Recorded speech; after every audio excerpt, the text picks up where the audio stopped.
Hi friends, welcome to my YouTube channel. ನಾನು ಅಶ್ವಿನಿ. ನಾನಿವತ್ತು hotel style ಉಪ್ಪಿಟ್ಟು ಹೇಗೆ ಮಾಡೋದಂತ ತೋರಿಸ್ಕೊಡ್ತಾ ಇದ್ದೀನಿ. ಏನಪ್ಪ ಯಾರೇ ಉಪ್ಪಿಟ್ಟು ಬರಲ್ಲ ಅಂದ್ಕೋಬೇಡಿ, ಪರ್ಫೆಕ್ಟಾಗಿ ಹೋಟೆಲ್ ರೀತಿಯಲ್ಲಿ ಉಪ್ಪಿಟ್ಟನ್ನ ಹೇಗೆ ಮಾಡೋದಂತ ತೋರಿಸ್ಕೊಡ್ತಾ ಇದ್ದೀನಿ. ಹೋಟೆಲ್ರಲ್ಲಿ ಹೇಗೆ ಸಾಫ್ಟ್ ಇರುತ್ತಲ್ವ ಹಾಗೆ ಸಾಫ್ಟ್ ಬರುತ್ತೆ. ಒಂದ್ಸಲ ಖಂಡಿತವಾಗ್ಲೂ ಟ್ರೈ ಮಾಡಿ, ಅಷ್ಟು ತುಂಬ ಚೆನ್ನಾಗಿರುತ್ತೆ. ಅದು ಅಷ್ಟು ಸಾಫ್ಟ್ ಇರುತ್ತೆ. ಮನೇಲಿ ಮಾಡಿದರೆ ಡ್ರೈ ಇರುತ್ತಲ್ವ, ಸೊ ಹಾಗಿರಲ್ಲ. ಇದು ಹೋಟೆಲ್ ರೀತಿಯಲ್ಲಿ ಎಷ್ಟು ಮೃದುವಾಗಿರುತ್ತಲ್ವ ಹಾಗಿರುತ್ತೆ. ಸೊ ಹೇಗೆ ಮಾಡೋದಂತ ನೋಡೋಣ ಬನ್ನಿ. ಮೊದಲಿಗೆ ನಾನು ಗ್ಯಾಸ್ನ ಹಚ್ಕೊಂಡ್ಬಿಟ್ಟು ಪಾತ್ರೆನ ಇಟ್ಕೋತಾ ಇದ್ದೀನಿ. ಪಾತ್ರೆ ಸ್ವಲ್ಪ ದಪ್ಪ ಇರೋದೇ ತೊಗೊಳ್ಳಿ. ತಳ ದಪ್ಪಿದ್ರೆ ರವೆ ಹುರ್ಕೊಳ್ಬೇಕಾದ್ರೆ ಸೀದೋಗೋದಿಲ್ಲ, ಅದಕ್ಕೋಸ್ಕರ. ಸೀದೋಗಿದ್ರೆ ಟೇಸ್ಟ್ ಹಾಳಾಗುತ್ತೆ ಅಲ್ವಾ. ಇವಾಗ ಎಣ್ಣೆನ ಹಾಕೋತಾ ಇದ್ದೀನಿ. ನಾವು ಸಾಮಾನ್ಯವಾಗಿ ಮನೇಲಿ ಮಾಡಬೇಕಾದ್ರೆ 2-3 ಟೇಬಲ್ ಸ್ಪೂನ್ ಎಣ್ಣೆನ ಹಾಕ್ಕೋತೀವಿ. ಆದರೆ ಹಾಗಲ್ಲ, 5-6 ಟೇಬಲ್ ಸ್ಪೂನ್ ಎಣ್ಣೆನ ಹಾಕ್ಕೊಳ್ಳಿ. ಎಣ್ಣೆ ಇಷ್ಟ ಇಲ್ಲ ಅಂದರೆ ನೀವು ತುಪ್ಪ ಕೂಡ ಯೂಸ್ ಮಾಡ್ಬೋದು. ಎಣ್ಣೆ ಕಾದಿದೆ. ಇವಾಗ ಕಡಲೆಬೇಳೆನ ಹಾಕೋತಾ ಇದ್ದೀನಿ, ಮತ್ತು ಗೋಡಂಬಿ ಕೂಡ ಹಾಕೋತಾ ಇದ್ದೀನಿ. ಹಾಕ್ಕೊಂಡ್ಬಿಟ್ಟು ಸರಿಯಾಗಿ ಎಣ್ಣೆಯಲ್ಲಿ ಹುರ್ಕೊಳ್ಳಿ. ಚೆನ್ನಾಗಿ ಹುರ್ಕೊಳ್ಬೇಕಾಗತ್ತೆ ನೋಡಿ. ಸರಿಯಾಗಿ ಎಣ್ಣೆಯಲ್ಲಿ ಹುರ್ಕೊಂಡ್ರೆ ಗೋಲ್ಡನ್ ಬ್ರೌನ್ ಆಗುತ್ತೆ ಅಲ್ವಾ, ಅಲ್ಲಿವರೆಗೂ ಹುರ್ಕೊಳ್ಬೇಕಾಗತ್ತೆ. ಇವಾಗ ಹುರ್ಕೊಂಡಾಗಿದೆ ಅಲ್ವಾ. ಇದಕ್ಕೆ ಇವಾಗ ನಾನು ಮೆಣಸಿನ್ಕಾಯಿ ಮತ್ತು ಕರಿಬೇವನ್ನ ಹಾಕೋತಾ ಇದ್ದೀನಿ. ನಿಮ್ಮ ಖಾರಕ್ಕೆ ಎಷ್ಟು ಬೇಕೋ ಅಷ್ಟನ್ನು ಹಾಕ್ಕೊಳ್ಳಿ. ಹೆಚ್ಚು ಕಡಿಮೆ ಕೂಡ ನೀವು ಮಾಡ್ಕೊಳ್ಬೋದು. ಮೆಣಸಿನ್ಕಾಯಿ ಮತ್ತು ಕರಿಬೇವನ್ನ ಹಾಕ್ಕೊಂಡು ಮತ್ತೆ ಎಣ್ಣೆಯಲ್ಲಿ ಕೈ ಬಿಡದಿರೋ ಹಾಗೆ ಸರಿಯಾಗಿ ಫ್ರೈ ಮಾಡ್ಕೊತಾ ಇದ್ದೀನಿ. ಮೆಣಸಿನ್ಕಾಯಿ ಎಷ್ಟು ಚೆನ್ನಾಗಿ ಫ್ರೈ ಮಾಡ್ಕೋತೀವಲ್ವ, ನಮ್ಮ ಉಪ್ಪಿಟ್ಟು ರುಚಿ ಅಷ್ಟೇ ಹೆಚ್ಚಾಗುತ್ತೆ. ನಾವು ಸುಮ್ಮನೆ ಎಣ್ಣೆಯಲ್ಲಿ ಹಾಕಿಬಿಟ್ಟು ತೆಗೆದ್ರೆ ಅದು ಉಪ್ಪಿಟ್ಟು ರುಚಿ ಹೆಚ್ಚಾಗೋದಿಲ್ಲ, ಅದಕ್ಕೋಸ್ಕರ. ಈರುಳ್ಳಿ ಕೂಡ ಹಾಕೋತಾ ಇದ್ದೀನಿ. ಒಂದು ದಪ್ಪ ಸೈಜಿನ ಈರುಳ್ಳಿನ ಕಟ್ ಮಾಡಿಕೊಂಡು ಹಾಕೋತಾ ಇದ್ದೀನಿ. ಹಾಕ್ಕೊಂಡು ಇದು ಕೂಡ ಹಾಗೆ ಗೋಲ್ಡನ್ ಬ್ರೌನ್ ಆಗಿ ಸ್ವಲ್ಪ ಚೇಂಜ್ ಆಗೋವರೆಗೆ ಬಣ್ಣ ಬಿಡಬೇಕಲ್ವ, ಅಲ್ಲಿವರೆಗೂ ಸ್ವಲ್ಪ ಹುರ್ಕೊಳ್ಬೇಕಾಗತ್ತೆ. ಮೀಡಿಯಮ್ ಫ್ಲೇಮಲ್ಲಿರಲಿ ಗ್ಯಾಸು. ಇದು ಟೇಸ್ಟ್ ಅಂತೂ ತುಂಬ ಚೆನ್ನಾಗಿರುತ್ತೆ. ಎಲ್ರಿಗೂ ಇಷ್ಟ ಆಗುತ್ತೆ. ದೊಡ್ಡವರಿಗೆ, ಚಿಕ್ಕವರಿಗೆ, ಮಕ್ಕಳಿಗೆ ಎಲ್ರಿಗೂ ಇಷ್ಟ ಆಗುತ್ತೆ. ಕಾಮನ್ನಾಗಿ ಎಲ್ಲರೂ ಮನೇಲಿ ಉಪ್ಪಿಟ್ಟನ್ನು ಮಾಡೇ ಮಾಡ್ತೀವಲ್ವ, ವಾರದಲ್ಲಿ 2-3 ಸಾರಿ. ಸೊ ಈ ರೀತಿ ಒಂದ್ಸಲ ಮಾಡ್ಕೊಂಡು ತಿಂದರೆ ಚೇಂಜ್ ಇರುತ್ತೆ, ತಿನ್ನೋದಕ್ಕೂ ಅಷ್ಟೇ ಟೇಸ್ಟ್ ಇರುತ್ತೆ. ಇವಾಗ ಹುರ್ಕೊಂಡು ಆದಮೇಲೆ ನಾನು ರವಾನ ಹಾಕೋತಾ ಇದ್ದೀನಿ. ನಾನು 2 ಕಪ್ ರವಾನ ಹಾಕೋತಾ ಇದ್ದೀನಿ. ನೀವು ಎಷ್ಟು ಜನಕ್ಕೆ ಮಾಡ್ತಿದ್ದೀರಾ ಅದ್ರ ಮೇಲೆ ಡಿಪೆಂಡ್ ಆಗುತ್ತೆ. ರವಾನ ಹಾಕ್ಕೊಂಡು ಸರಿಯಾಗಿ ಲೋ ಫ್ಲೇಮಲ್ಲಿ ಇಟ್ಕೋಬೇಕು ಇವಾಗ. ಮತ್ತೆ ಕೈ ಬಿಡದಿರೋ ಹಾಗೆ ಸರಿಯಾಗಿ ಮಿಕ್ಸ್ ಮಾಡ್ಕೊಳ್ಳಿ. ನಾ ಹಾಗೆ ಸೈಡಲ್ಲಿ ನೀರು ಕಾಯೋದಕ್ಕೆ ಇಟ್ಕೊಂಡಿದ್ದೀನಿ. ಬಿಸಿ ನೀರೇ ಹಾಕ್ಕೊಳ್ಬೇಕಾಗತ್ತೆ. ನಾವು ಸಾಮಾನ್ಯವಾಗಿ ಮನೆಯಲ್ಲಿ 1ಕ್ಕೆ 2ರಷ್ಟು ನೀರು ಹಾಕ್ತೀವಿ. ಆದರೆ ಹಾಗಲ್ಲ, ಈ ಉಪ್ಪಿಟ್ಟಿಗೆ 1ಕ್ಕೆ 3ರಷ್ಟು ನೀರು ಹಾಕ್ಕೊಳ್ಬೇಕಾಗತ್ತೆ.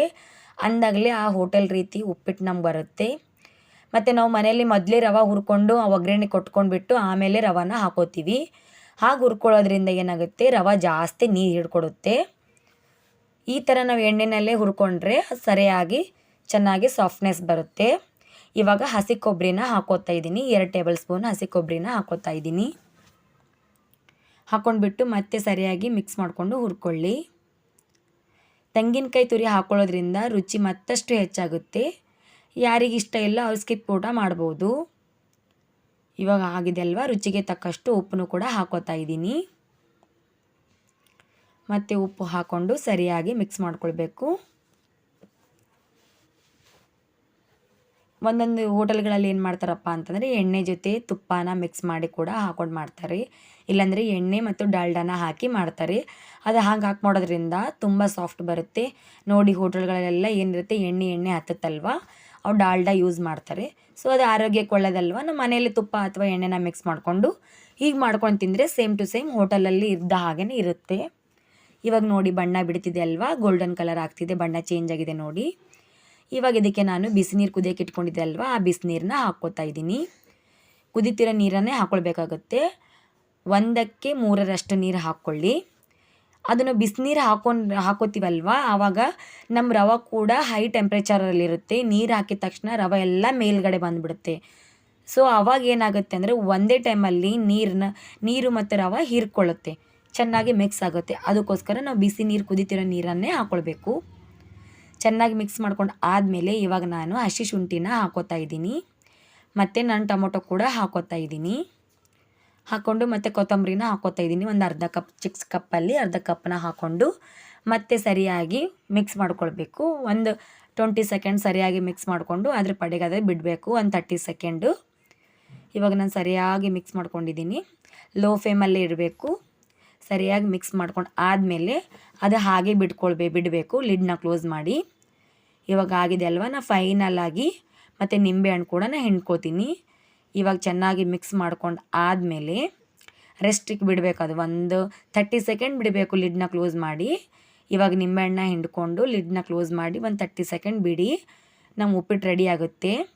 ಸೊ ಹೋಟೆಲ್ಗಳಲ್ಲಿ ಹೀಗೆ ಕೊಡ್ತಾರಲ್ವ, ಬಟ್ಲು ಸೈಜನ್ನು ಮಾಡಿ. ಇವಾಗ ನಾನು ಬಟ್ಲಲ್ಲಿ ಹಾಕ್ಕೊಂಡಿದ್ದೀನಿ. ನಾನು ತೋರಿಸ್ತಿದ್ದೀನಿ ನೋಡಿ ಹೋಟೆಲಲ್ಲಿ ಹೇಗೆ ಕೊಡ್ತಾರಂತ. ನಾನು 2 ರೀತಿಯಲ್ಲೂ ಕೂಡ ನಾನು ತೋರಿಸ್ತಿದ್ದೀನಿ. ಇವಾಗ ನಾನು ಬಟ್ಲಲ್ಲಿ ಹಾಕ್ಕೊಂಡು ತೆಗಿ ತೋರಿಸ್ತೀನಿ ನೋಡಿ. ಸೇಮ್ ಟು ಸೇಮ್ ಹೋಟೆಲ್ಗಳಲ್ಲಿ ಹೀಗೆ ಇರುತ್ತೆ ಅಲ್ವಾ. ನೋಡಿ ಎಷ್ಟು ಸಾಫ್ಟ್ ಇದೆ. ಈಗ ಇದಕ್ಕೆ ಸ್ವಲ್ಪ ತುಪ್ಪನ ಹಾಕ್ಕೊಂಡು ತಿಂದರೆ ಟೇಸ್ಟ್ ಅಂತೂ ತುಂಬ ಚೆನ್ನಾಗಿರುತ್ತೆ ಫ್ರೆಂಡ್ಸ್. ನಾನು ಇನ್ನೊಂದು ರೀತಿ ಕೂಡ ನಿಮಗೆ ಮಾಡಿ ತೋರಿಸ್ತೀನಿ.